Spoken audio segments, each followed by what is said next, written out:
So if you have been listening to the music in the background, every song is named Money. So I thought that was a pretty appropriate theme. After all, that's what we're going to try to decide and differentiate tonight what we're dealing with when we call an ICO, or this new movement. Before we get started, we've got a quick announcement from Sean Duffy. John? Yes, thank you. Well, thanks for giving me the opportunity to talk to folks. This is the Mobility X classroom here at Capital Factory, and I'm on the Mobility X team. And I just wanted to share with you all a little bit about us and kind of what we're working on right now. So, I guess I can't present, but that's totally cool. I'm going to be super brief. This is a partnership that Capital Factory has developed with Daimler-Benz, and we've been running a series of events and a couple of hackathons and competitions. The difference being hackathons are brand new, people come together. Many of you have probably been to hackathons before. These are new ideas that are generated in a weekend and focusing on a specific challenge that Car2Go, Movil, and Daimler-Benz put forth. And so we're moving into the next phase of that, which is a competition. And the competition is for folks who already have an established company, a startup, a grown-up, whatever lies in between, and are focused on a specific challenge or problem. We did a hackathon a couple of months ago that focused on blockchain, and we will be doing future competitions and hackathons on the same topic. But this month, we're accepting applications for our July competition, which is focusing on VR, AR, and AI solutions. So if that sounds interesting to you, we're offering $10,000 for first place. I think it's $5,000 for second place, and maybe $2,000 for third. I can really only speak to the $10,000 for first place, so the others I can't remember what they are. But if you're interested in applying, check it out at bit.ly/mobilityx. And yeah, even if you want to just pass the word on to folks who you know who are working in that space, VR, AR, and AI, who would be interested in submitting, there will be kind of a pitch competition followed by actual meetings and presentations to the Daimler-Benz team coming in from Germany. So with that, thank you, Mark. If you guys have any questions, I'll be around. I'm definitely interested in learning as much as I can about Bitcoin. So thanks again for having us. Just to follow up on that and make a connection, right? Because what we're talking about today is ubiquitous, right? It applies to everything. So every topic that he named, everything we're talking about with the blockchain and ICOs or token cells, token crowd cells, etc., applies to what he's talking about. So perhaps you could bring a new perspective into that community. All right. Great. Thanks, Mark. Let's get started. Great. All right, ICO Bonanza. Here, Bonanza, right? Takes me back to my childhood days. But I think Bonanza, I didn't look it up, but I think it has related to do like the gold rush days. Creating millions, right? Everybody wants to create millions? Not, at least that's what somebody told me yesterday. Not everybody does. Okay. Murphy struck. All right, introduction. Here's what we're going to talk about. Properties of money, evolution of money, the ICOs and token cells, right? Creating the tokens with the demo, and then some closing remarks. So, properties of money, why does that matter? It really does, folks. Properties of money. George Simmel, two philosophical points. Philosophy of money, all the way back, 1858, right? Difficult to assign a value to objects. Incompatible systems. Money unlocks people. Farther down the line, or farther back actually, but it didn't get recognized till much later, Grisham's Law. Very critical. Bad money drives out good money. Every one of the things that we're going to be talking about today in the history or the evolution of money applies today. So please don't block your mind out and say, oh, I don't want to hear about that. I just want to get to the payday. wrong. You need to filter this in and understand what we're talking about, because it really does matter conceptually, philosophically, and practically. Remember, bad money drives out good money. Bad coin drives out good coin. Okay, what are the properties of money? This is critical for you to understand in the concept and realm of an ICO or your token cell, because if you don't, you're hosed already. Because if you don't know what money is, the feds and the cops do. And they will shut you down and lock you up, throw you in jail, and give you a big fine.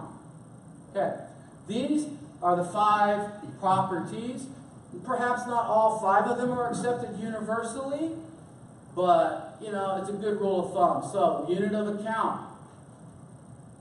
What does that mean? Well, that means like a ledger, right? Keeping a tally. 1 means 1. 1 what? 1 dakar. Oh, I thought it was 1 cow. No. Medium of exchange. Oh, can I have 2 cows for 3 sheep? Oh, 1 for 1. Medium of exchange. Means of payment. What do you want for that boot? Oh, I want a spear. Means of payment. What do you want for that meat? Oh, I want $10,000. Standard of deferred payments. What the hell is that? Credit, folks. Oh my God, you mean, what's that? Credit? I never could get credit. I can promise you newborn sheep and you're going to give me your harvest? Cool, I like that idea. Not store value. We all know that. That's how we equate it, right? And we all know that store value leaks. It leaks. Let's talk now how we progressed. These are the stages. This is where we're at today, folks. And that's where we came from. And that top little barter up there has been around longer than all the rest. Started back 10,000 to 3000 BCE, heavy hardcore bartering, right? Early forms, all right? Exchanging goods for goods. You decide what the value is to you. I need a new pair of boots. Okay, well, I don't need no sheep, dude. I got a whole flock of sheep back there. I could use some cows. You got any cows? No, I got no cows. Well, problem. Around 7,000, we start finding evidence of records.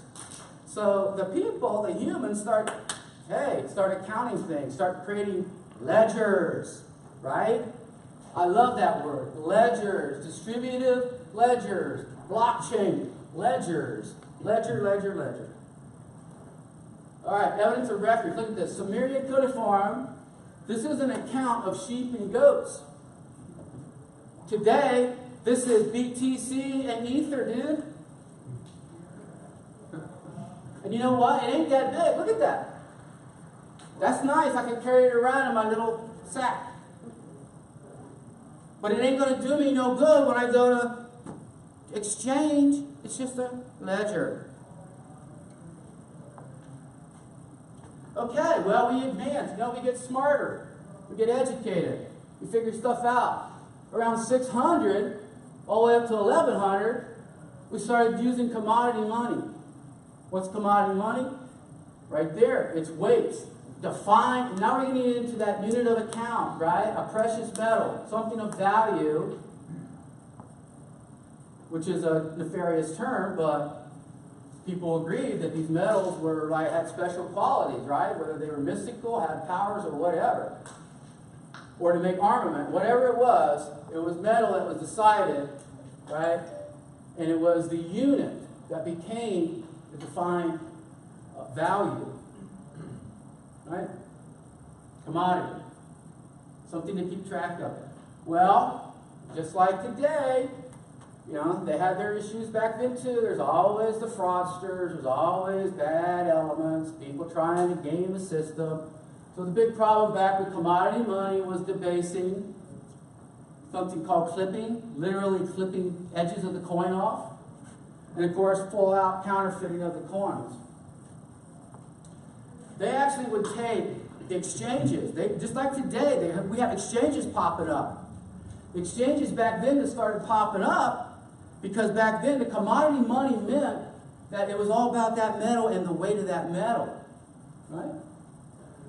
So they would put coins in a leather bag, not a cloth bag, but a leather bag, and shake it like a like a martini, right? Why? Because after a while they would collect shavings, precious metal. Here's some examples of the evolution of coin, right? From 655 CE, Anglo-Saxon, right? I can't pronounce it, but, right? Middle Eastern. Everybody had it. Chinese had it. The Romans. Right? Commodity money. Now, we advance to 1100 and we say, hey, all this is not working out. And there were a lot of reasons. I'm not going into the details, but there were a lot of reasons that had to do with the defrauding. Right? So there has to be a better way and a better process. Plus the fact that you can't scale. You can't scale. The economy. Remember, this is civilization, folks. This is civilization growing. The interaction of people. Right? And the old way ain't going to happen. Let's use fiduciary money. What's that mean? Well, we'll use paper instead of the coin, but it's going to be backed by that precious metal. Oh, that's cool. So that way we know what it's worth, right? Yeah, sort of. Until they discovered inflation. The worst case, and this is like throughout history of money. It's always been a problem with money. And it will always be. And one of the examples one of the worst case examples was the flood in 1942, 1492, when the Spanish got the New World and started bringing back all the silver. I think at one point they were bringing back like 350 tons a year into Europe. Okay, well, you have a currency that's backed by silver. What happens to that currency? Okay, remember what that means. More, right? The devaluation of the currency, prices go up because that note, I don't need one note now, I need 100 notes for this cow. Why? Now, these are philosophical reasons if you want to dig down deep and try to figure out why do humans react this way, because it's somewhat non-intuitive, right? But it's critical. This is believed to be the first and the world's oldest currency note, right? Chinese. Look at that. Now you know why the Chinese are heavy into Bitcoin mining and why they understand digital currency. Okay? First paper in Europe. Wow, dude, you're so far behind. 1666 to catch up. Okay, I hope it's not like that again in this transition. But the Europeans finally catch on. Hey, printing newspapers pretty good. Works out. And here we go, right here in the United States, good old Ben Franklin. A man of many, many talents. Look at that. Got his own $55 bill note. The continental currency. Nice. Now, wouldn't you like to have one of those? Okay, folks, this reminds me of Bitcoin, right? Bitcoin. What? $4. 1990. 2030. What? 29,000, 30,000, 40,000. Some say $1 million. Who knows? Well, here's a note from 1934 that was a $10,000 face value that somebody paid $129,000 for a piece of paper. Interesting. Now we move into fiat. So fiat is still paper, but oh, the government loves it and the king loves it. Why? Because it allows the printing press to go into high speed, because it's no longer tied to all those commodities. So it's like, oh, I want to go to war, but I need money. Print me some money. Put my stamp on it. Cool. But we don't have enough silver, king. Don't worry about it. Just print the money and distribute it and buy me the arms I need. Once I take them over, I'll have all the gold I need. Think about it. Happens today, same thing. 1971, it lasted, right? Till the dollar was so far overvalued because we love to give the world money. And we do a good job of it. But at that time, it was like ready to crash the whole world economy. So Nixon, right, it's called the Nixon shock. August 15, 71, new economic policy. The end of Bretton Woods, which was the gold standard, where they fixed price of $35 gold with a fixed interest. Right? This all came after World War II. So these were knee-jerk reactions that, you can imagine after World War II, the bankers were like licking their chops because, it's like today. We got a whole new economic system we're going to set up. That means we can print money and we don't have to worry about metal reserves. Oh my God. Wow, sounds like an ICO. Right? This is what we have today. Fiat money. Right? This is what we have in the bank, and you might have some of it in your wallet. I don't know. All right, so that brings us to today, digital money. Right? Look at that. All the way back in 1990, it got started. Digital cash. Right? Same dude that invented that invented blind signatures, which I think somehow is going to make a re-entry. Nothing wrong with digital cash, it's just way ahead of its time. Then came along Eagle out of Florida. These guys rocked. They rocked. They were able to take $71 million and churn $2 billion a year on it. Okay? So when you compare that to what the Federal Reserve churns, it's like these guys are on a rocket ship. Well, they got shut down. Right? Eventually. Took a while, but it all played out and it went away. And actually some of the assets were all sold off. But it was a very interesting scenario. And then popped up there was a Liberty Reserve. That was a high flyer, basically a currency converter. But it was a digital currency.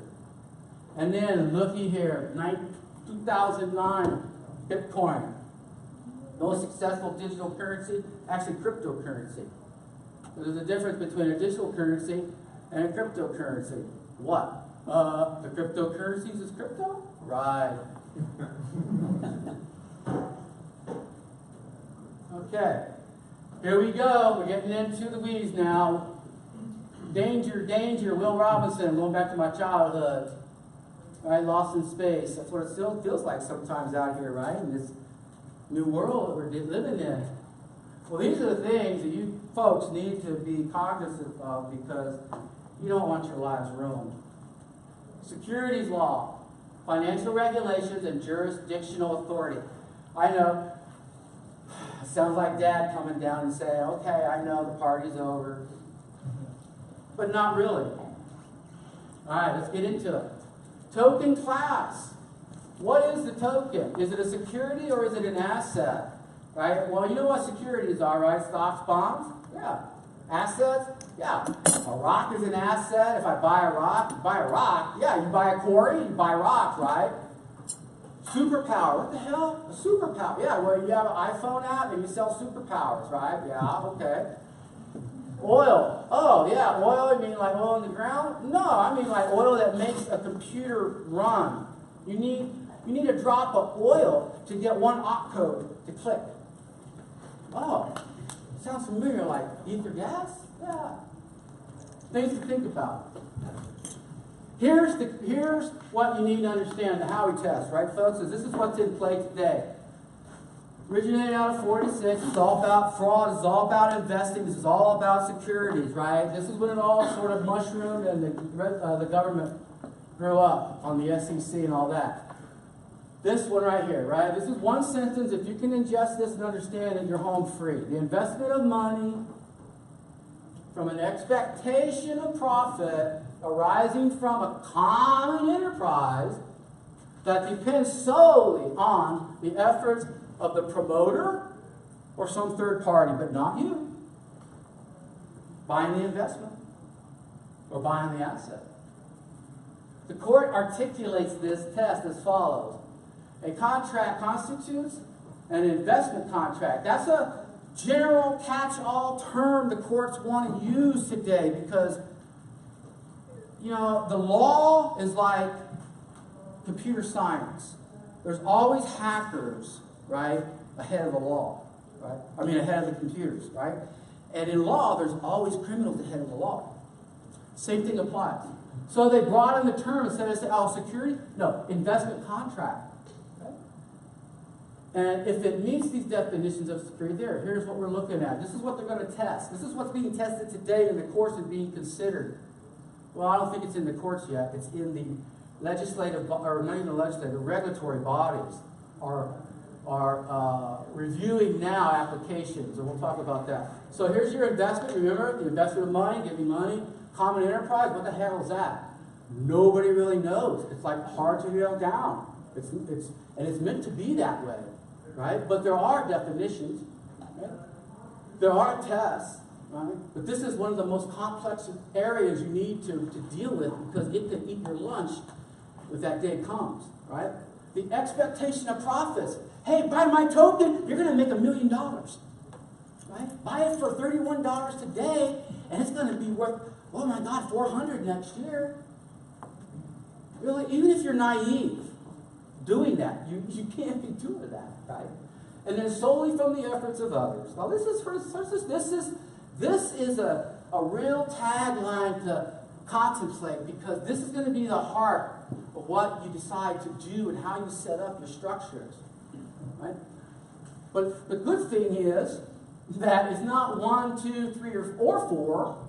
It's 1 and 2 and 3 and 4. So it's an and equation that says all of those must be met for you to be a security and have to do everything that they require. Keep that okay. So now we move to the token exchanges. Maybe you're thinking about creating a token exchange. Maybe you're thinking of a DApp and you don't even realize you're going to be a token exchange. And if you're not, you might get money transmitter. You better know. So what is token exchanges are trading? Are they trading securities? Are they trading currencies? Are they trading baseball cards and cars? Big difference. If you're trading baseball cards, you don't have to go file with the SEC. If you're trading securities or currency, you're going to have to file with a lot of people. And not only that, you're going to have to do these things. Know your customer and implement the anti-money laundering requirements and policies. This is technology driven. Basically, you've got to track everything, run it through your numbers and thresholds. For instance, if I'm a bank and somebody deposits $10,000 with me, I got to fill out a report and send that somewhere. Know your customer. You open up an account with me, and I got to know who you are. When you go on to exchanges, these are hairy areas because depending upon how you interact and transact with those guys, whether they employ these or not. And quite frankly, their incentive is to get around these because all they want to do is do this and make money. And if you haven't looked at what they're charging you on the input and the output and the turnover, I mean, dude, you're already down 10% before you made anything. But obviously, when the currency is rising 30% a day, who cares?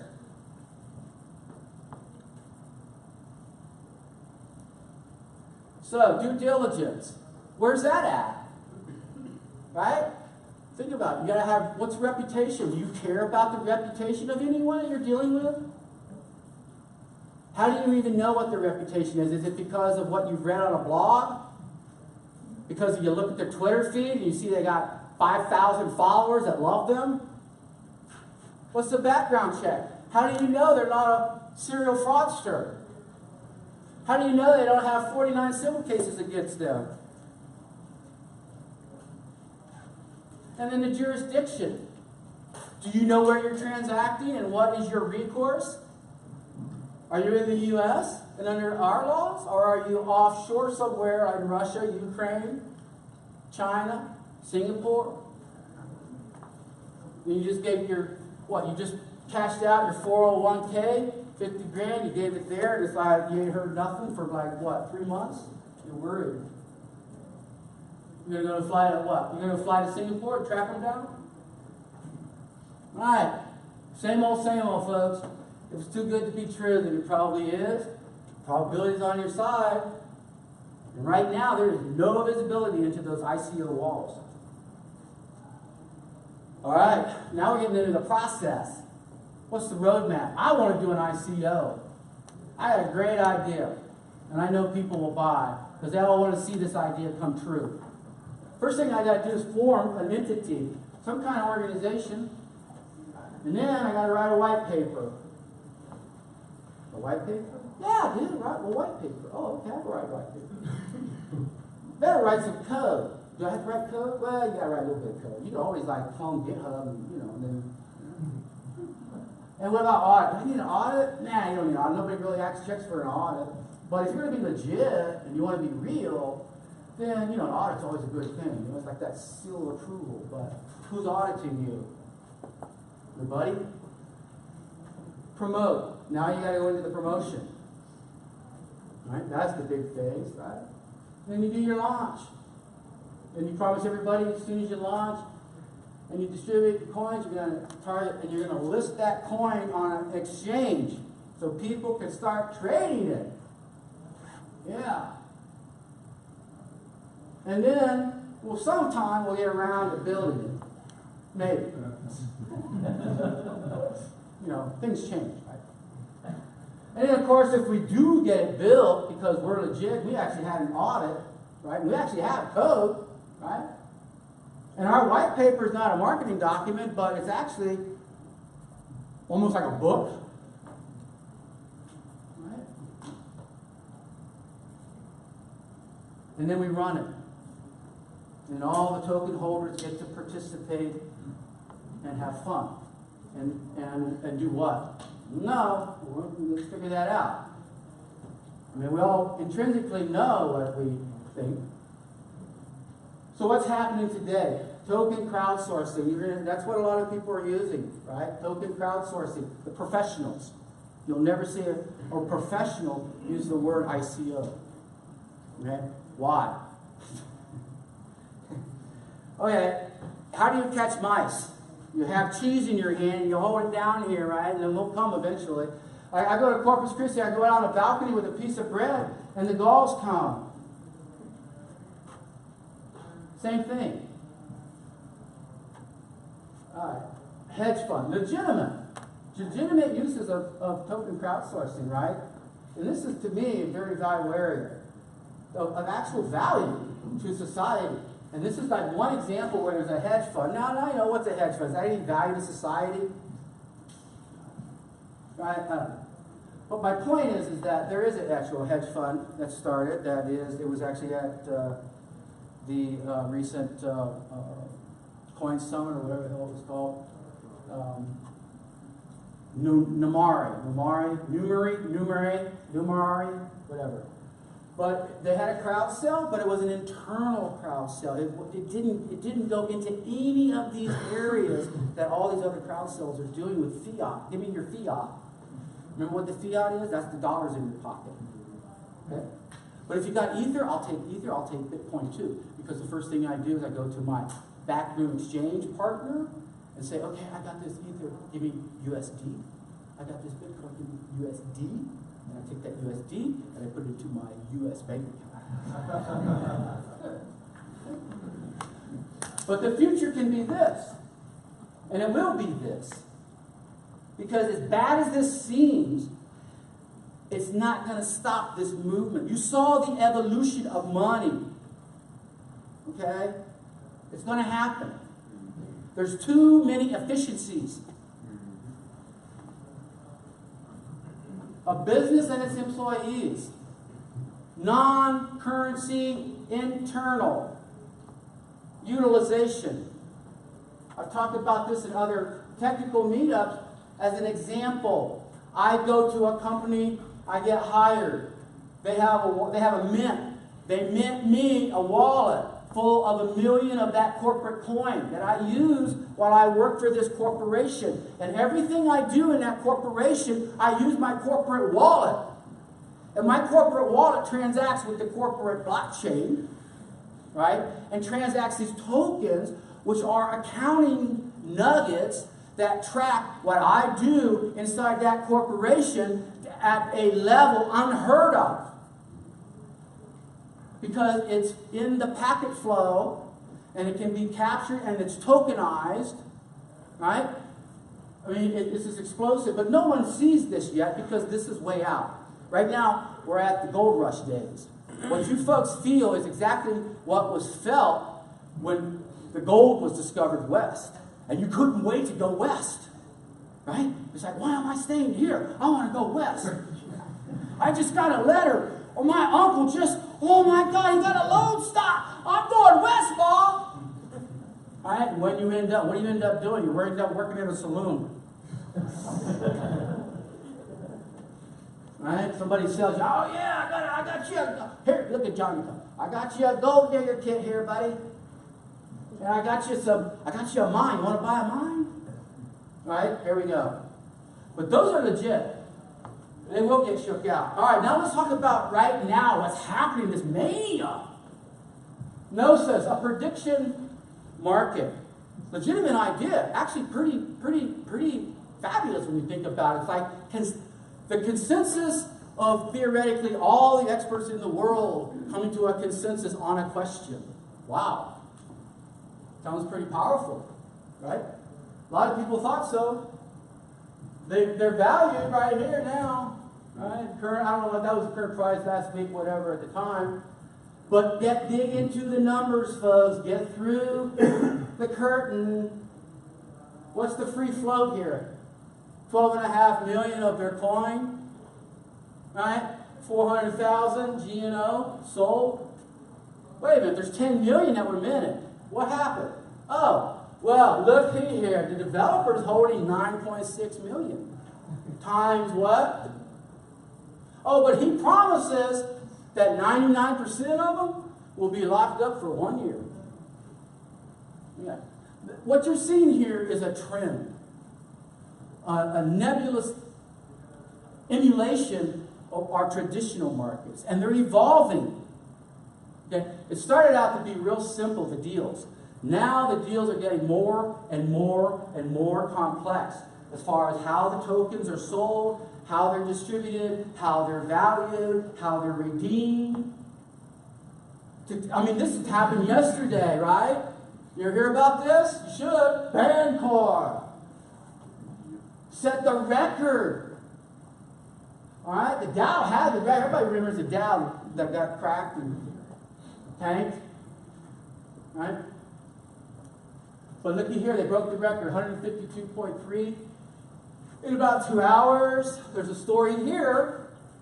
They were only pegged for 250,000 of their coin to go. But check it out. Because every time now these ICOs take off, the network goes and nothing happens.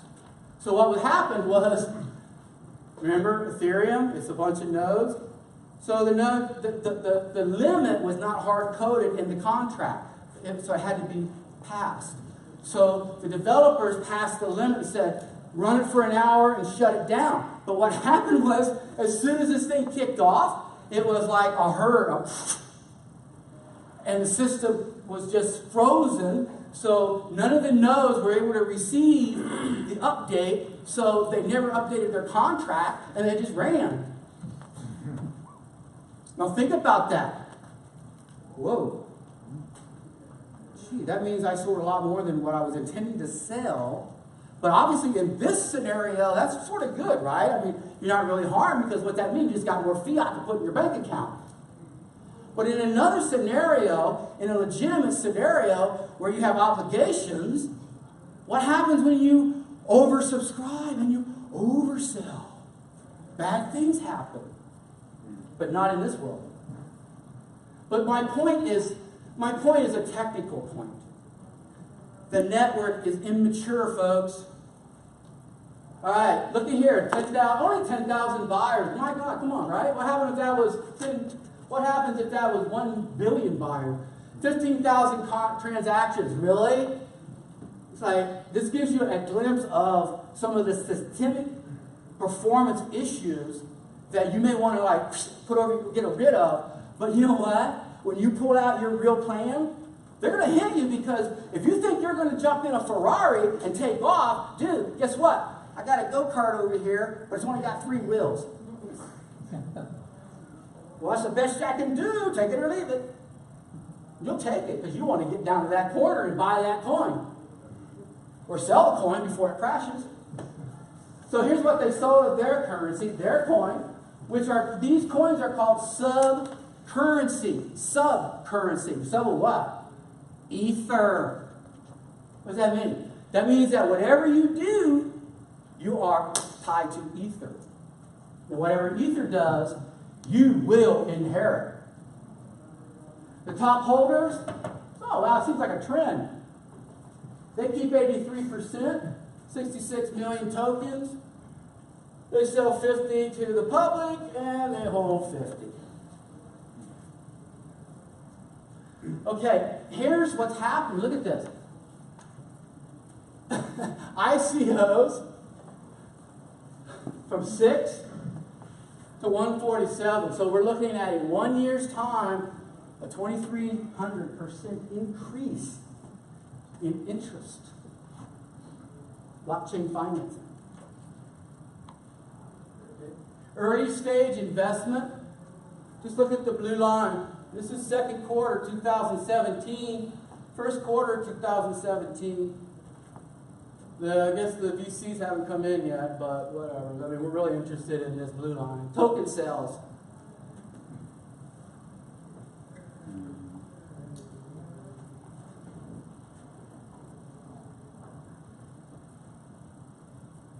Oh, this is a delay.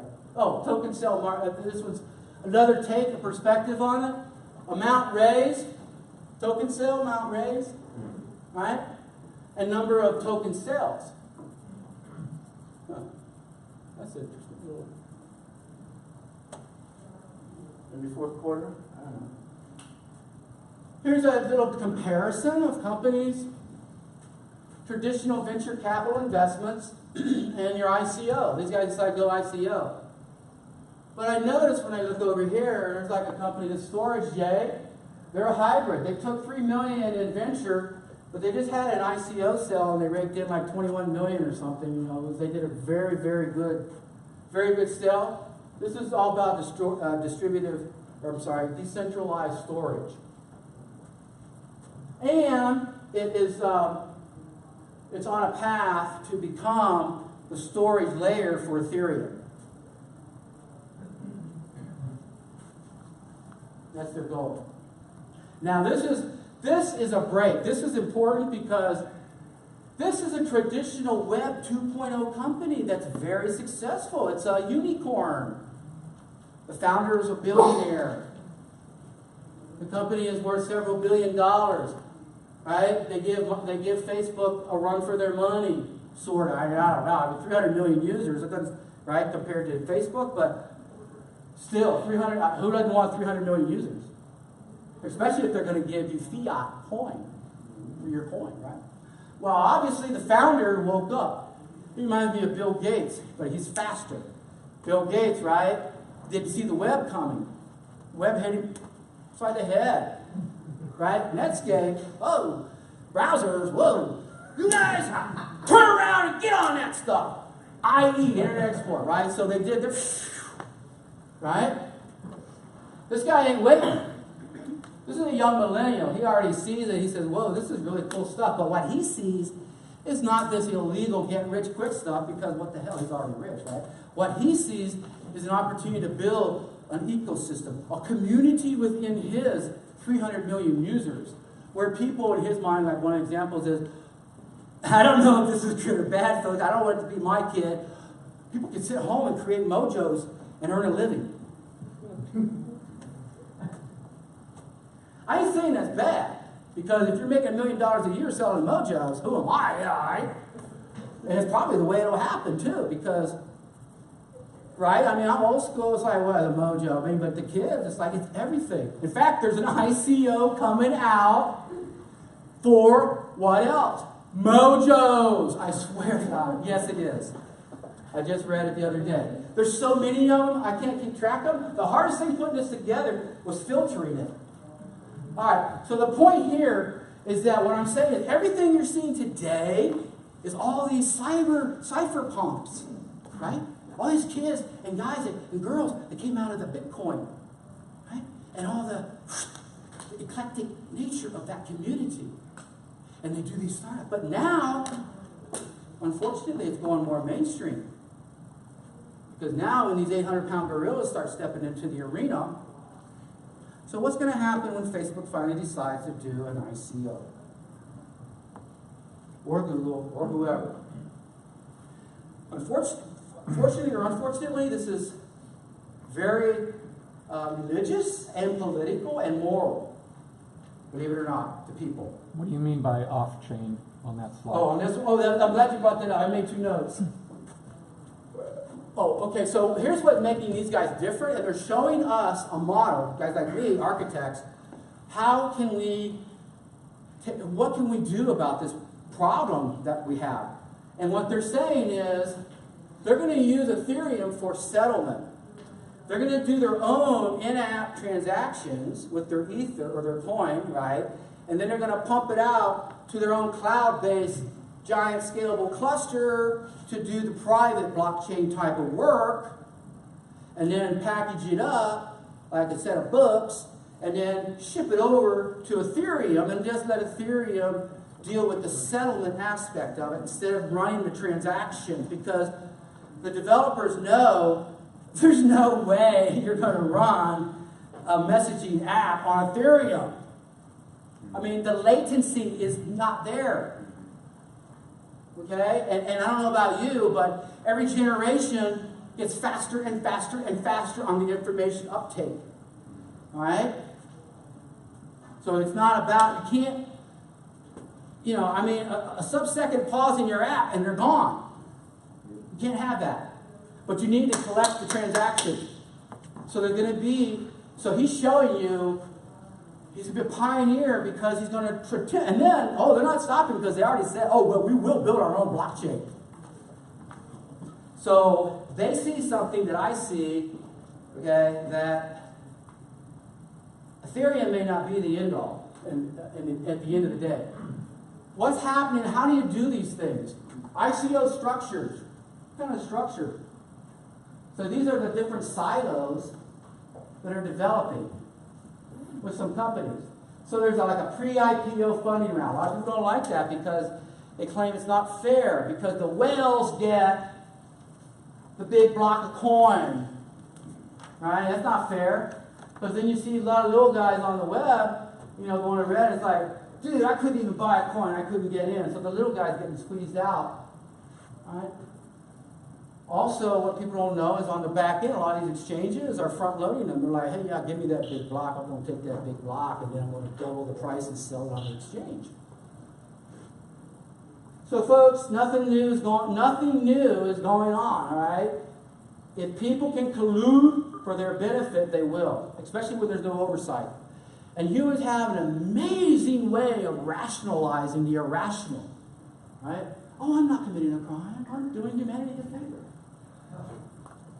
Advisory groups, yeah, we need that. And I don't mean that in a sarcastic way. We need it.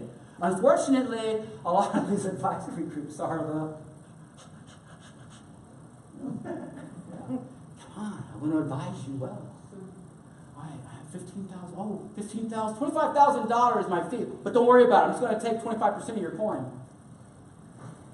And then they got a whole cartel group behind them to roll this stuff out. This stuff is happening today, folks. All right? Investment funds. All right? They're looking at it. They're getting into it. I get calls from people that want to do this. Venture capitalists, entrepreneurs. They're looking at blockchain funds. Good idea. Oh, hey, all right, let's talk about Ether Index. It's up before the SEC. They want to be listed on ARCA. ARCA will trade them on the NASDAQ. But ARCA is the network, and they're up before the SEC. They're getting comments. What are they? They're basically a way, if they get approved and they're listed, it'll be a way for guys like me that have TDA brokerage accounts to be able to buy one share from them, which will equate to some number of Ether. So rather than going to these other exchanges, non-regulated exchanges, I can buy Ether.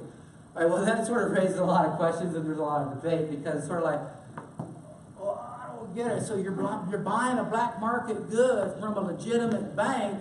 What's the difference if you're buying it from the bank or you're buying it from the corner hood? It's still a black market good. It's like a movie I saw the other night. What was that movie? I forget, but it was all about the UK trying to decide whether they were going to charter a Russian, they know it was a Russian bank, but it was out of Cyprus, right? And it was like $20 billion. And it's like all the head of government was there and they all like, yeah, we want it. But the one spy that knew what was up, that they were really the Russian mafia, right? And he was like trying to tell them. It's like, this is blood money. You want it? Yeah? Yeah, I got some blood diamonds too. But you got to be able to see the little kid that got them first. Why do you call it a black market? Just a euphemism in the sense that right now it is a gray market. It may be a black market, and quite frankly, there's nothing that says that the commodity being actually transferred behind the digital transfer is not a little girl or a big block of counterfeit money or stolen art or whatever, right? You just don't know.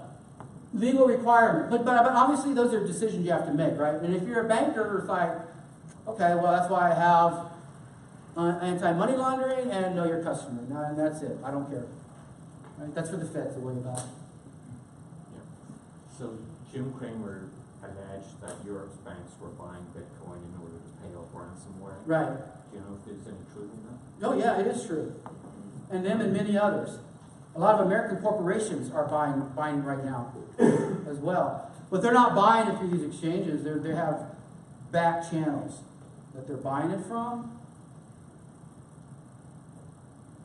There's just so much unknown right now because there's no regulation at all anywhere.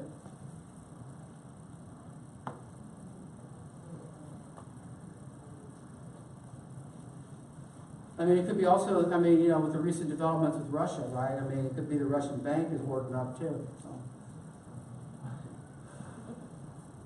No, I'm sorry, think about it. The good thing about Ethereum is that when I get the code, the client, right, I know what I got. When I load Kaspersky onto any machine, which is a Russian vendor of security software, I don't know what I have. I don't know what he's doing. And I saw a Senate hearing with the top intelligence officers and representatives of our country, and every one of them was asked, would you put Kaspersky on your laptop? No, no, no, no, no, no, no, no. All right, and finally the legal requirements, right? It's like, oh yeah, we forgot about that. All right, so some of the regulation movement, same old, same old. You got China, they can't decide what they're doing because every time they open it up, everybody wants to send the money out of town. Fundraising mechanisms, you got the IRS going down on Coinbase. It's like, I want to see, because, I want to see who, it's like, people, are they transacting 10,000 or more in US dollars? I want to know about it. Right? SEC, all right, we know they didn't going to accept Winklevoss, right? Didn't seem to hurt. Bitcoin, no, that's strange. A lot of people were prognosticating that the outcome of this would determine the Bitcoin price, and if it was failed, that Bitcoin would tumble. But obviously, that's not true. And of course, the Japanese, they're heavy into this as well. They see it. I mean, they're probably the most technologically advanced humanoids on the planet, right? I mean, I was reading an article where the density of robots in Japan is like, it's scary. It's scary. I mean, these guys are like, it's weird. I mean, I love them. Token issuers receive traditional guidance. What's that mean? All right, well, that's just, there ain't no special, nobody knows, right? So it's like, I got to go on history. I'm going to tell you what I know. Because, you know why? Because there's no tested cases. There's no case law. And lawyers don't go on anything but case law. They never are going to stick their neck out and predict what something's going to happen. It's like, okay, you got to see this case and this case and this case to see the outcome, and this is how we analyze it. All right? Token sales, the blockchain funding models, it seems to be stratifying. This protocol thing, company and application. I don't put a whole lot into that chart. I don't know really what it means. I thought it's about taking it out. Okay, so we talked about these things that are traditional in the crypto world, right? I mean, basically we're looking at people that want to buy this thing called a token and they want to exchange it because they think it's going to appreciate and they're going to make a lot of money. Or what? Or they're buying it because they're a data analyst and they want to participate in a hedge fund and they're putting stake into the outcome, the consensus, and they're putting their reputation on the line with 10,000 other data analysts that are buying the token. So we all compete on a consensus basis to come up with the best solution for the hedge fund. And if the hedge fund does well, then we do well. That's an area of concern, but that's happened. But what about more traditional things like just personal, community, public works, private, charity, business, government, really anything, right? I mean, once this model fleshes out, and we have the GoDaddy token service, right? The crowdfunding, 3.0, where anybody can, oh, I'm going to do a community bake sale. Oh, I need to raise money for Mary. Right? So you go, wizard, boom, boom, boom, boom, you get your own currency, right? Or affiliations. Like, can you imagine AARP having their own coin? And then everywhere they go, oh yeah, we take your coin, we take your coin, we take your coin. No, I don't, it's. But then there's other coins that I talked about that are the utility coins that make engines work. So it's like they're the gigawatt, right? Just went off on their IPO. They sold out like crazy. Gigawatt. People are buying their coin, WTT, which gives them mining capability rent-free as long as the hosting facility runs. So they're crowdsourcing tokens to take in money for prospective miners. And then they're running a mining shop in the state of Washington in some kind of electrical facility that they somehow privately co-opted or whatever. I haven't read all the details, I don't really care, but it's interesting. All right, let's get into it now. ERC, let's create the token. ERC20, right now, is sort of like, like HTML, right? So how do you write a web page? Well, you write in HTML. Oh, you just can't write anything. You got to write it by a spec. All right, well, that's what ERC20 is. So it's just Ethereum. I always forget it. Ripple. Huh? Request change. Oh, that's it. Ethereum request change, maybe? I don't know. But it's like a request change. So this would happen, and then they number them serially. And there's a site. All right, so this is the one that is supposed to create interoperable contracts. So when you see exchanges, right, they start with an ERC20 contract, right? And the ERC20 contract is what people want to implement if they want to be able to collaborate and exchange and talk to each other. And we're going to look at the tools I'm going to use for the demo, and I'm going to read the demo. All right, so here is, in a nutshell, ERC20. There's nothing magic about it. It's not a thing. It's just an interface, right? It's a set of defined methods that we expect you to have if you're ERC20. Right? So that means I can get a total supply, a balance of, a transfer, transfer from, approve, allowance, a transfer and approve events. Pretty primitive and the core, but that's where it starts.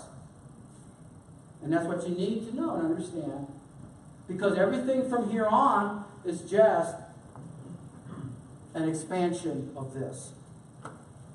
That happened to be Solidity. which is JavaScript-like. Here's the tools we're going to use if you want to replicate this, or if you want to, I mean, there's nothing that would stop you from actually writing a full-on app, right? And many do, right? I mean, it's amazing what people can write today in JavaScript. So we're going to start with Ethereum.js, and this is good because everything will be on local, so you don't have to worry about being connected anywhere or anything. So we're going to start with Ethereum.js, right? Utilities and tools. So I show you here. It's on GitHub. It's open source, right? It's JavaScript. And then we're going to run this particular tool called TestRPC, which is a beautiful little tool because when it cranks up, it gives me everything that the live network would per se. So it's like talking to Ethereum, right? And here it is, and here's how you install it. This is a Node.js JavaScript. This is the preeminent platform for writing event-driven applications today. Probably most apps start out like this today. I mean, on the front end, especially on the front end, as a front end focus. Not on the back, not deep in the cloud, right? What you have is this guy out here on the front end, and he's talking to the clients. And then what he'll do is he'll bring it in, and then when he needs to, then he'll talk to the other services on deep in the cloud or elsewhere, right? But if you don't need any of that in the back, then you can just go with the straight up